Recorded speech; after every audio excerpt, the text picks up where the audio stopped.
जमिनीचा नेमका वाद काय आहे आणि हे सगळं प्रकरण गोळीबारापर्यंत नेमकं कसं पोहोचलं आपण बघूया। आमदार गणपत गायकवाडांनी गोळीबारामागचं कारण उघड केलं अशी चर्चा होतीये। आमदार गणपत गायकवाडांनी 10 वर्षांपूर्वी एक जागा घेतलेली होती। त्या जागा मालकांना 2 ते 3 वेळा पैसे दिले असा दावा त्यांनी केलाय। पैसे घेऊनही जागा मालक सह्या करण्यासाठी येत नव्हतं असा सुद्धा गणपत गायकवाड यांनी म्हटलंय। त्यानंतर जागा मालकाच्या विरोधामध्ये गणपत गायकवाड हे कोर्टात गेले होते। आमदार गणपत गायकवाड हे कोर्टामध्ये जाऊन केस जिंकले। केस जिंकल्याच्या नंतर सातबारा गणपत गायकवाड यांच्या कंपनीच्या नावावरती झाला।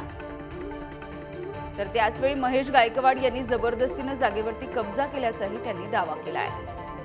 तेव्हापासून गणपत गायकवाड महेश गायकवाड यांच्यामधला हा संघर्ष सुरू झालेला आहे।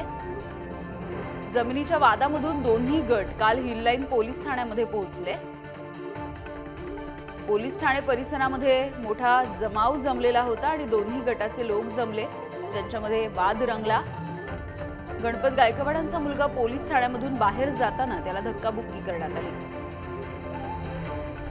मुलाची धक्काबुक्की झालेली सहन झाली नाही असा दावा गणपत गायकवाड यांनी केलाय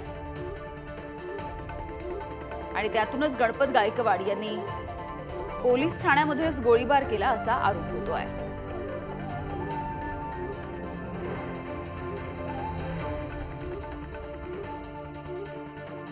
तर या गोळीबाराच्या घटनेमध्ये आता दोघे जण गंभीररीत्या जखमी झालेले आहेत। यामध्ये शिंदेच्या शिवसेनेचे आमदार महेश गायकवाड हे सुद्धा जखमी आहेत। त्यांच्यावरती सध्या उपचार सुरू आहेत। दरम्यान अप्पर पोलीस आयुक्त दत्तात्रय शिंदे यांनी या सगळ्या घटनेच्या संदर्भात काय म्हटलंय बघूयात।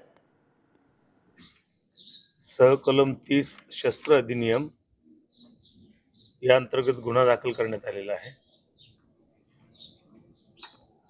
जखमीवरती अग्निशस्त्रातून गोळ्या झाडल्यामुळे हा गुन्हा दाखल करण्यात आलेला आहे। मूळ घटना ही द्वारली गावातील एक जमीन आहे। त्या जमिनीच्या अनुषंगाने असलेली वाद या बाबतीत आहे।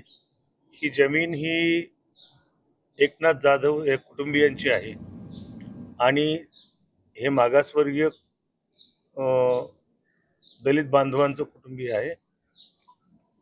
तर त्या जमिनीच्या अनुषंगाने जुनेच वाद आहेत।